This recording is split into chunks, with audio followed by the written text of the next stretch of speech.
Greetings, VC. Wasn't expecting or didn't think I was going to do this one tonight, but here we go with another vinyl absorption. My ongoing series this year and going forward, where I really hyper focus on 10 to 12 records and tell you about them. These are all records I've gotten within basically this year, sometimes last year, that I've really not gotten around to, and now I've listened to 2 or 3 times and really kind of absorbed them, engaged with them much more, closely. That's kind of been my goal this year, is to really sort of feel and enjoy what I'm listening to so I can tell you about it. That's kind of the whole point. And this year, I'll just say I started out pretty, going pretty heavy in January, and since then I've slowly settled into a very focused, sort of razor focused detail on records I'm really looking for. The ones that I've discovered, or ones that I wanted to get this year, the 2024 list of mine. And I've not been buying a lot of records, but the ones I have been buying have been, some biggies. Of course, there's also been the new releases that I focused on, which I hope to do another video again, where I present a handful of new records that I am into, and maybe you are into, and maybe you would like to buy from me. That'll be another live stream soon, hopefully. Not this weekend, probably, but maybe the next weekend. We'll see. So that I plan to do. I do have some news, though. Number one, WFMU, November 1st and 2nd. Manhattan this year, back at the original location. I am planning on being there, as well as a few others. If you're interested in going, let's talk. I hope to see you there. It is going to be a little tricky for me because it's the day after Halloween and it's a Friday, Saturday, which makes things a little tricky. Whereas last year it was a Saturday, Sunday. And it's kind of a busy weekend, so it'll be some bobbing and weaving I'm going to have to do. But I do plan on being there, so if you don't know about it, now you do. The second thing, some band news. This is kind of exciting, actually. My band with my 2 friends, Matt and Trey, a trio, Material Objects. We are ready to record our new album. Well, just about ready. And we were hoping to do it in June, but we do have dates in August. And we're going to Chicago to record 2 days. Staying with a friend there, and we'll be in Chicago. I hope to maybe meet a couple of you. I don't know. We're going to be pretty busy recording, but we're recording at Electrical Audio, which, if you don't know, is Steve Albini's studio. We are not recording with Steve. We're recording with Greg Norman, who's the other engineer there. But an amazing engineer. It's much more expensive to record with Steve, although it's not incredibly insane. But we will be there August 19th, 20th, 21st, I think. So excited to record our first full-length LP after 2 EPs. So that is some news. We'll be building towards that. Let's get into the records. We're listening to, this is the first one I'll talk about, Stirrup. And it came out in 2023. This is called Picks Up the Thread. It's a jazz trio, and I found out about this from a discussion I had with some of you out there, and Eat Sleep Vinyl, Teddy. If you don't know Eat Sleep Vinyl, one of the great YouTube channels in the VC. Teddy's not doing videos really anymore. Hopefully he will at some point again, but his videos are always must-see TV, if you might say. Just the records he would pick and his way around them, and his presentation was always top-notch, and he always had a lot of great things to say. He recommended this, and I was not familiar with it. It is from recorded in 2019. It's their 5th album, first LP, and it's a trio of just double bass and cello with electronics and drums. And it's just got this deep exploratory sound. It just feels like, it almost feels improvised, but it's got that great feel. You'll hear the electronics later, hopefully. That's what we're listening to. They're from Chicago, and I guess they recorded this live in studio. They even invited people to come see it. But it is the trio of Fred Longberg Holm who's cello and electronics. Nick Macri, double bass. Charles Rumback, drums. Like I said, it's their 5th album. First actual LP, everything else was CD. This is the label there. Ears and Eyes. Great Chicago. This is awesome. This is a great recommendation, Teddy. I think you can still get this on their Bandcamp. Actually, yeah, I think it is on the Bandcamp, but I actually had to get it via seller on Discogs. I think the Bandcamp site was out of it when I bought it, so got this a couple months ago and I've been really enjoying this. So Picks Up a Thread by Stirrup with that cool sort of amoeba-like cover there. Some VCLT. And I've been really fortunate to have a bunch of VCLT recently. And this one was one of, 2 records sent to me from Steve Davis, the world-famous snooker player and member of Utopia Strong. Steve got in touch with me. Steve was traveling to New York and he wanted some recommendations about some shops to hit in New York. And we discussed via email, and he said he would send me some of his records, and he did. And this is the first one. I have the other one as well, which I've also listened to, but this is the one I've listened to most at the moment. Self-titled on the Rocket Recordings Group, a cool label, one that I have a few other records on. Like this sleeve, and is the inner sleeve now. Very sort of space rock there, and it is a bit. I wouldn't call it space rock, but it has like a global, it does actually have a bit of a global perspective, but interstellar. It feels like pretty spacious and cosmic. But yeah, very nice sort of neon vinyl there on that Rocket label. So it's the trio of Steve Davis, who does like all the synth electronic programming, Kavis Torabi, who is he's in the current incarnation of Gong, and he brings a sort of Middle Eastern flavor. He brings a bit of a Middle Eastern flavor. Good guitar player. And the third member is Michael C. York of Coil. And so with that trio, it's pretty serious business there. It's just got this pulsating experimental sort of, it's kind of a little of all of these things. Like I mentioned, there's a sort of Middle Eastern flavor, there's a general international flavor to it, but it does feel very cosmic. And the other cool thing about it is that it feels like a live band is playing in front of you on this record. And I'm not sure, Steve, how you guys recorded this, but it sounds like it was recorded live in a sense. So it doesn't feel like a sort of studio project. It feels like it's electronic music, but it feels very much like you're seeing it in a live setting or hearing it in a live setting. There's a vocalist also on, I'm not sure her name, well, it should be here probably. She's on some of the tracks. Or maybe that's, vocals on Moonchild by Catherine Blake. So just one track, but it was mastered by James Plotkin, a really great mastering engineer, does a lot of experimental avant garde electronic music. So these records by the Utopia Strong are great. I have the 2. If you don't know these, check them out. Utopia Strong, really great sleeve design too. Love this look. So thank you for sending that, Steve. And I'll present the other one soon to you guys. I think this is the first album. The other one's more recent.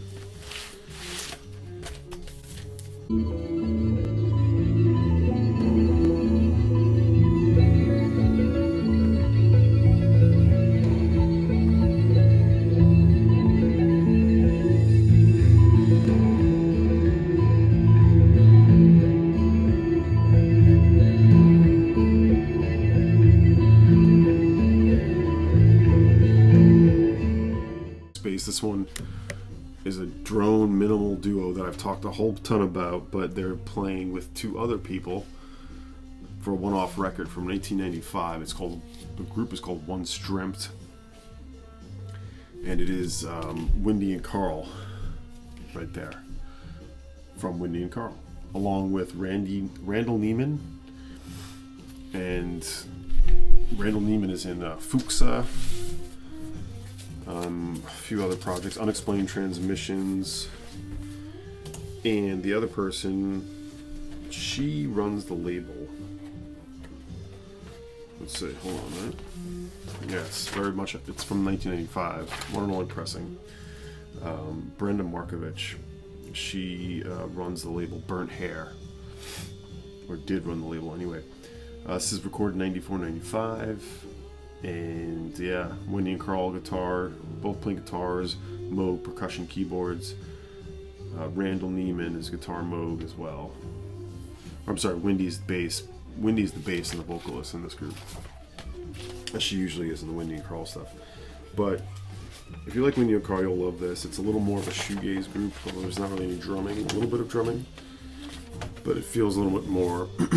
Whereas Wendy and Carl are more of a drone. These two really, or this group, really focuses on sort of like a bit of a more pretty shoegazy sound.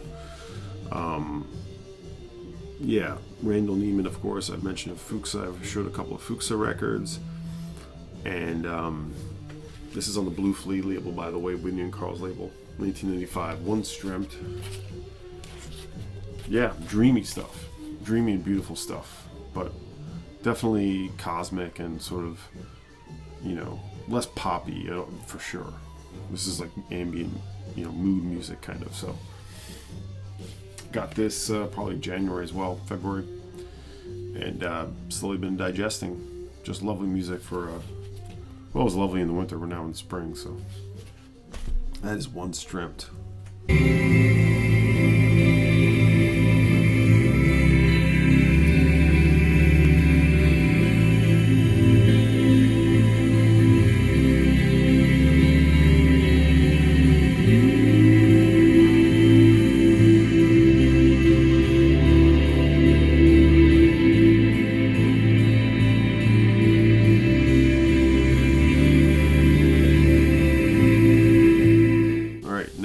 Some more VCLT. I've been slowly making my way through the sweet box that Chris Cole sent me, and this was a great indie record I didn't expect to get. Felt.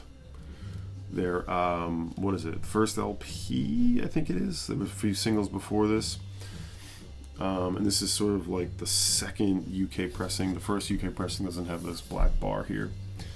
Crumbling, the Antiseptic Beauty, sort of post-punk, indie pop. Group. Yeah, oh, Lawrence. Yeah, right. It's just a trio. Vocals, electric, 2 guitars and drums. Lawrence. That's Lawrence right there. And they did have a pretty big hit single right around this time, a little bit after Primitive Painters. But it's on the Cherry Red label, one of the big indie labels in Britain at the time. And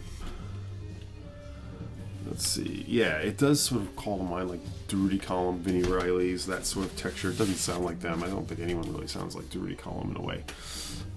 But it has that sort of approach to post-punk, a little bit more moody, you might call it. They would later sign to Creation Records, but that's a bit later into the 80s. Maurice DeBank, great guitar player, great guitar on this record. Yeah, it's a very hazy sort of nervous energy on this record, and I'd like to get their first single, but it's pretty expensive. We'll see on that. But this is a great, Chris, I don't know where the heck you found this, but awesome. Thank you. Great pick, great for me, of course. Chris just knows what I like, so yeah, it's a band that doesn't really get talked about this too much. It's of course not the same felt as the sort of heavy duty Sight Grail. Yeah, there's a lot of different like bands of this ilk. Felt, Pelt, Van Pelt. So sometimes it gets confusing, although all those bands sound different. But it almost sounds like I always get confused with some of the bands on the Postcard label, the Scottish label, or like Sour Records. This feels like something that's on Sour Records, but no, it's Cherry Red. So anyway, 1982, Crumbling, the Antiseptic Beauty by Felt. Thank you, Chris.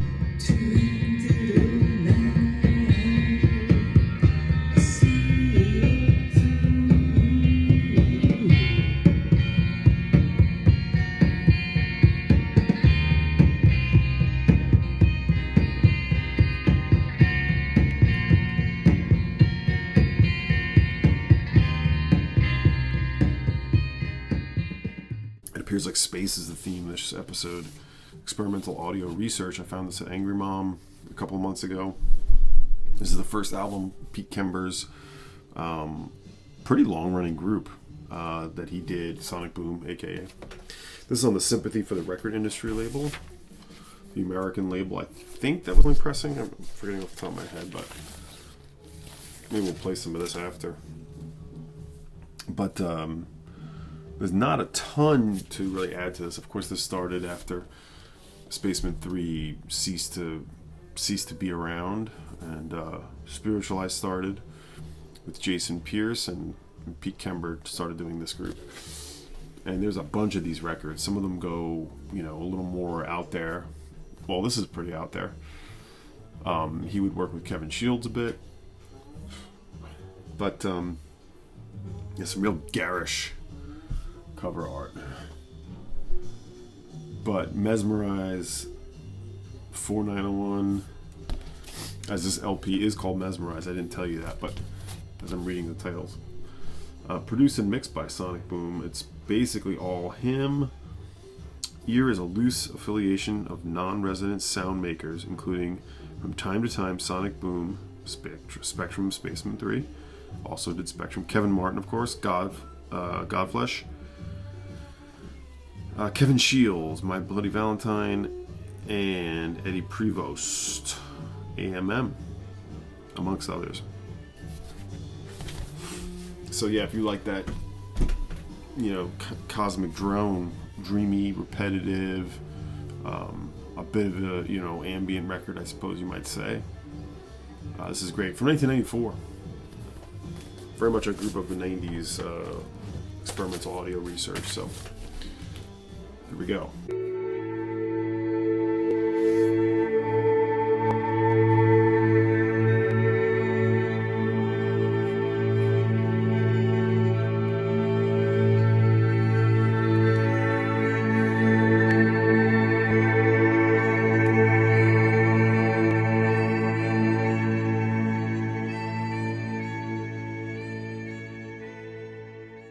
One that I know Stunty's a fan of. I think I mentioned Stunty because I'm also a fan of this Pram record. I've been running into a lot of Pram lately, and this is one I definitely wanted to track down. Their first album, The Stars Are So Big, The Earth Is So Small, on the 2 Pure label.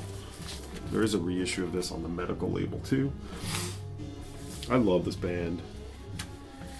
I didn't ignore them, but I knew of them in the 90s and early 2000s, kind of when I was listening to a lot of this kind of thing. They were definitely being played on independent college radio here. But I just love the space they occupy. Pram, it's technically an indie band, but there's so much in there, dub, electronica, an indie sound, or whatever that even means for some of these kinds of things. It's just a little bit of everything. It just feels like they would turn up in a studio or a practice space and just sort of like have a shitload of instruments about, and they would all just pick up different instruments and see what they could come up with. Just feels like music that was very real in terms of, let me get over here, in terms of how it was composed, like very not contrived. Very much like, here's the song I have, like let's learn this song. Although I could be wrong, maybe that's how they were composed, but everything feels like it came together so naturally. And there's always a different sort of focus on the voice, whether it's Rosie's voice or the toy instruments that they did. It's just, I just love the space that this occupies. If you don't know Pram, out of Birmingham, early 90s, went till the late 2000s. I don't know if they ever officially disbanded, but not really making music anymore. Yeah, they definitely have a Stereolab sort of approach, you might say. But it's really just this avant dub, organic, improvised approach, as I was saying. I guess they're most notable for using toy instruments, as I said, but everything this band did in the 90s, everything I've gotten has been fantastic. Because as I said, I was familiar with some of the music, but not really not really from in a complete way at all. Here's this inner sleeve or insert. And this is a Too Pure 1993 UK press. I have a bunch of their records now. I definitely need some of the EPs. We'll see what I see. This was very reasonable when I found this here in the US, actually. So a good grab for me for sure. If I see these records, I will get them. But yeah, their first album in '93, Pram.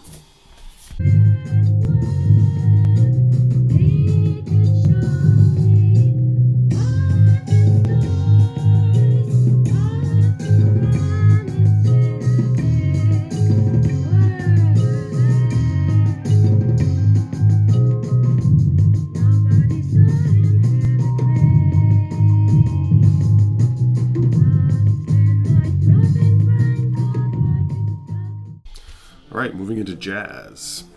Here's a solo guitar record, but a strange one at that, and not in any way like a primitive American folk record. It is a jazz record per se, but it's a French jazz record by Raymond Boni. L'oiseau, l'arbre, et le béton, which is the bird, the tree, the concrete. I didn't know that word, le béton. But, or that's le béton. Fred illuminated me to the meaning of that.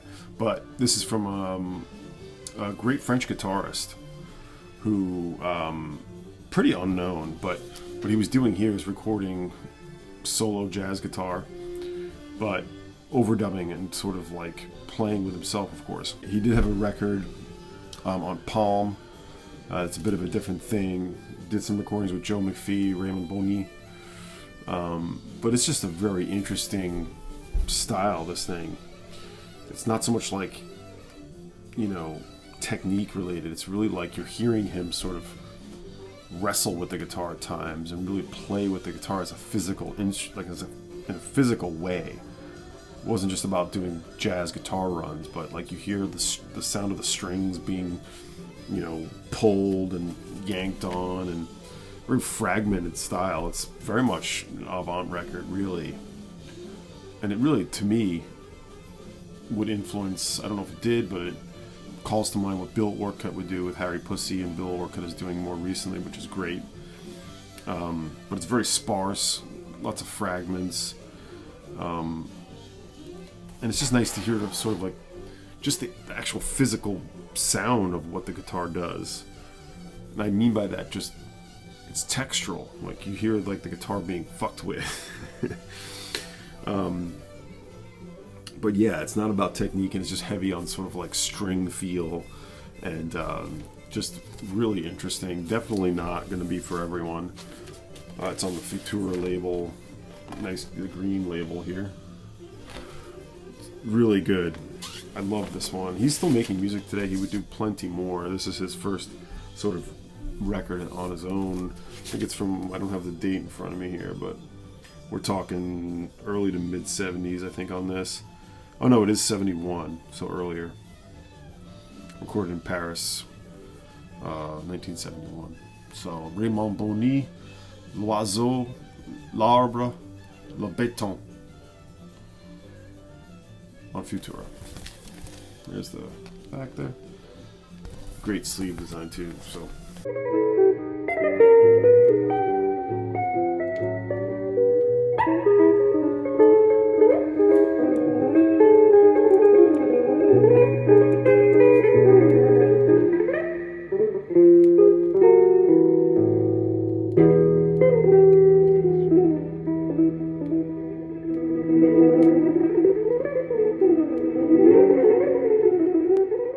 Another jazz record. This is on the Italian imprint Horo, which was recording a lot of Americans in the late 70s, and even earlier too. There's plenty of stuff on the Horo label. This one I got turned on to, don't remember honestly, but I saw the price was fair, and I love the quartet. Max Roach. We have the Loadstar. This is with Cecil Bridgewater, Billy Harper, and Reggie Workman. Quartet. Gatefold on the Horo label. It's on these yellow Horo labels. And this is not really a free LP. It's definitely sort of a little bit. It's living in that sort of post-bop. But, yeah, where does it stand? This is definitely a good record for anyone, for really anyone. You know, you don't have to sort of be into only avant-garde jazz at all. You certainly will prefer, you'll like this as someone who's into more, you know, forward-thinking jazz, but it's not like a free jazz record. It's not crazy in any way. But it is Max Roach. It's two pieces on, it's a double LP. It's broke, each piece is on one record, so you get A and, you know, side A and side B on the one piece. That made sense? Yeah, this feels like they're stretching out. Like they're just really going for it on this record. And I know it's like an overused thing, but this is well recorded. It's true, it is. It sounds like it's recorded live, and it feels like it's a live record. It feels like you're there. And it's just a super vibrant jazz recording. Much Billy Harper. I probably got to correct that, but great tenor sound on this, and of course Cecil Bridgewater on trumpet. Recorded July 27th, 1977, at the Mama Dog Studio in Rome, Horo Records production. Max Roach. What can you say about Max Roach? He was just on fire in the 70s. There is a bootleg Klimt reissue of this. Don't buy that. But very much a classic. I guess I don't have, like I said, much Billy Harper from some of the things I was reading online. Like, this is a quintessential Billy Harper sound on this record. The Loadstar. Max Roach.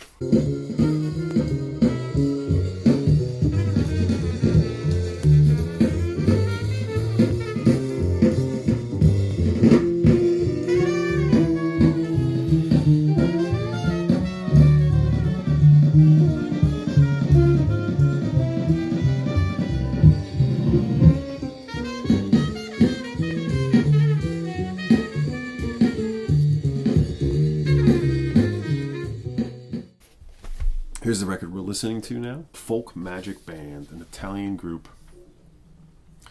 of sort of a Don Cherry, sort of like a bitter funeral band with Bent Berger. But yeah, like, this is not a folk record in any way, as you're hearing. It's that sort of free sound, free jazz, free sort of, pan-global sound of, I mean, there's a ton of people on this, all Italians, you name it, it's getting played. Tough one to find. There is a I think it's a Black Truffle reissue of this, but this is on the Folkstudio label. I can't show you the labels because I'm playing it, but it's from 1976, and it's just, this free fusion sound. Like I said, I really think it's akin to the Bent Berger's Bitter Funeral Beer Band, the ECM record. I have to say, this first side that we're listening to was fantastic. But I posted this on Instagram too. But the second track on most of B side is pretty bad lounge jazz with a vocalist from an obscure psych record, a U.S. psych record. What's her name? Linda something, I think it is. Lisette Miller from The Truth. I don't know how she turns up on this, but she does. I don't know, it's like, why did they choose to do that? Because this whole first side is so far out and awesome, and then they go into like some bad cocktail jazz on the second side, but it does sort of redeem itself in the second half of it. But this whole first side is fire, as they say. Tons of reeds. There's a little bit of fuzz that turns up on his. It has a psychedelic feel too, as you're hearing this part. Yeah. So there's a Black Sweat reissue. But it's led by Corrado Nofri, mainly piano, and Fabrizio Ceccia, contrabbasso e voce. So contrabass and vocals. And like I said, it's just a huge orchestra. Great record, I love it. Jazz at Folkstudio, Folk Magic Band from 1976. That's what we're listening to. We'll finish out the side with that. A couple more. This one was an experiment, but a record I really want to get, and the price fluctuates on this guy. Usually it's pretty high, but you can get a good deal on this guy. I think Jason Rojas did. Anyway, this is the music of the music of Ahmed Abdul-Malik on New Jazz. This is his third record after the two on RCA Living Stereo. This, those first two are great. Those are a little easier to get, but these New Jazz and Prestige records are impossible, and the condition is always a problem with this record, or these records by Ahmed Abdul-Malik. He's awesome, mainly a double bass and oud player. Merging sort of Middle Eastern again, sort of Eastern and jazz. Now this one, some really cool players on this. He's playing bass and oud. You have Carlos Scott on cello, Tommy Turntine trumpet, Eric Dixon tenor sax, Bilal Abdurrahman on clarinet and percussion, and Andrew Surreal, one of his early sessions on drums. This is on the original New Jazz imprint. Now, I took a chance on this. I love. I think Jazz Bums Mike was talking about how much he likes the New Jazz label. I love these original New Jazz labels. I have very little on that, but this was very cheap. $35 for this. Now, it was so cheap because the dealer talked about a haze being on this record, which I was like, haze is tricky. If anyone says there's a haze, like, it looks pretty nice, but there's a haze, look out. Now it could be a pressing defect, but more than likely it's heat damage, and that is indeed what happened with this one. But I went for it. I figured I'd try it. As soon as you drop the needle on a record that's heat damage, it sounds just like it sounds like it's on fire in a way. And fortunately, even though I do have heat damage on this one, throughout the whole thing, it's pretty damn good fidelity wise once the music gets going. So I do want to upgrade this because I absolutely love it. I'm not even talking about the record that much, but just an amazing bass player. Recorded by Avant Garde. It's got the RVG and all that stuff. Yeah, I do want to upgrade this, was what I was saying. But I love where this comes from. Oud jazz, sort of a modal jazz in the sort of rhythm section, the way the rhythm section supports. I absolutely love this. So it's from 1963 or 1962. Music of Ahmed Abdul-Malik, New Jazz. Wonderful.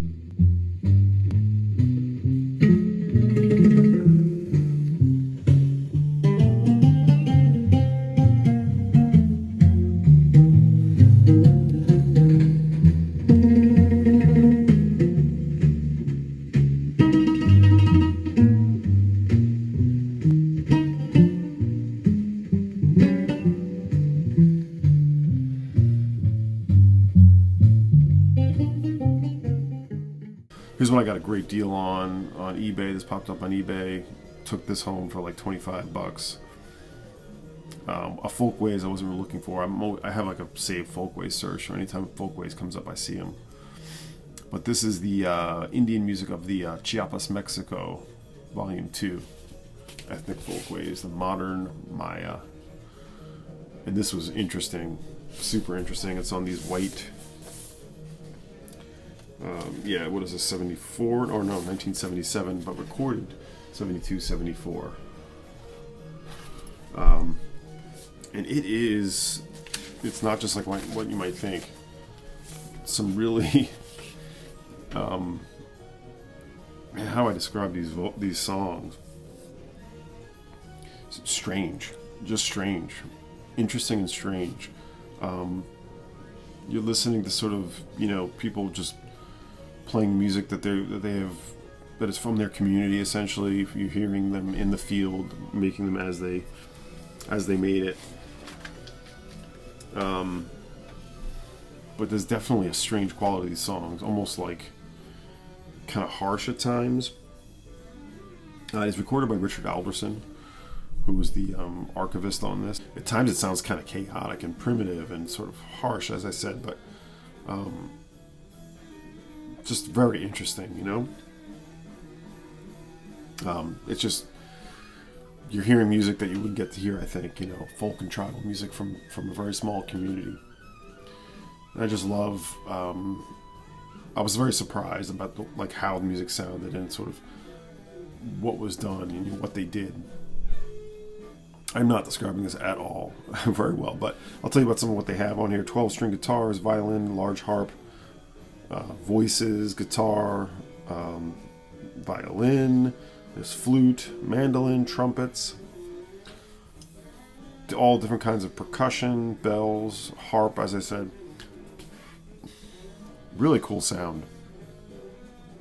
It does not sound like you would think it would, so highly recommend this Ethnic Folkways from 77, Indian Music of Chiapas, Mexico, Volume 2. And forgive my bad description. I'll put, there's music clips of each, so hopefully the clips illuminate a little more, but just a really interesting record out of Mexico, and always with Folkways interesting.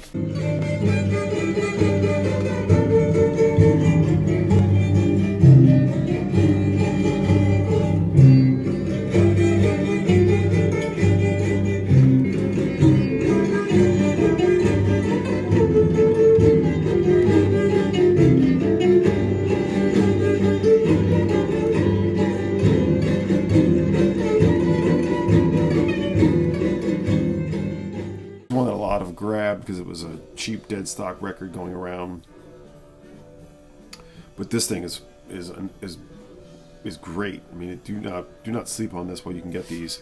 The Armonicord, Esprits on the Electrobande label, 1977, a small private label, French record. Like, these are all over the place. You know, these were discovered as dead stock somewhat recently, and I got this from Mr. Bongo with a creased corner, and you can barely even see the corner, for $20. I think this was, you can still get a $20 copy of this if no one has it yet. I saw this at WFMU for like $30 and $35. That's basically the price for it online, but it is the main project of Duke Minor, French. He plays sax. Yeah, he's a saxophonist. He also plays the guimbri on this, which I love, clarinet, piccolo, flute. You have Jean Corlier, sax and flute, Joseph Trondol, trombone, Odile Bayeux, clavichord, I guess, and Christian Lete, drummer, percussion. Didn't get those names very well, but this is a free jazz record, but has moments of sort of calm and sort of space to it. Duke Minor is pretty well, or I should say not very well known French tenor saxophonist, and he turns up on a bunch of different recordings for sure, but it's heavy on the strings, which I really like on this.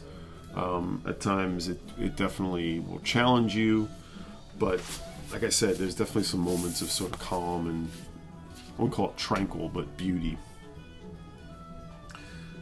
Free but lovely, as I put there. Bombastic at times, and some bombastic swells. So yeah, Armonicord, Spirit de Cell, 1977 on the Electrobande label. It's just fascinating to me to be able to find, you know, these original pressings like this, and be able to sort of get a piece of history, new dead stock, you know. But I'd like to look a little more into Duke Minor,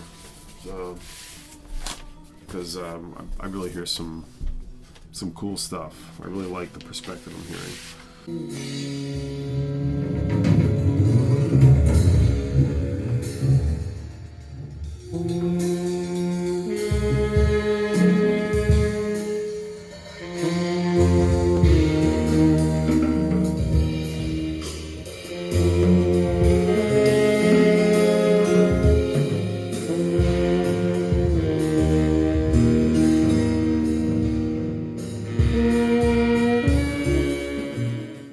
For you, Vinyl Absorption. Forgive me, a little bit long-winded, not so focused.